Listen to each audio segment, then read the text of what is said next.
kama special mna utumbo wa dhahabu nyewe kama mkila eti yo mtaharibika, si ndio?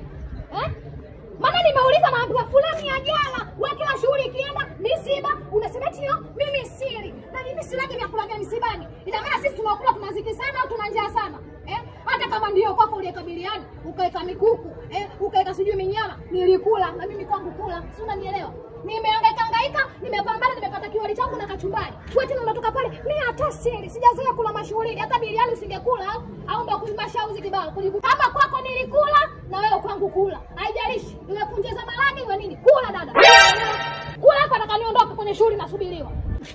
Nani watu wengine bwana, eti mimi siri kwenye mashughuli. Ina maana sisi ndio maskini sana, si ndio? Kula haraka bwana, mimi nataka niwahi shughulini, wewe unawasimu nini wewe? Hebu nipe sahani yangu mimi. Kujifanya sasa mimi sisi shughuli za watu. Naona kabla kula ganzano mavi haya kaalisha chukua kile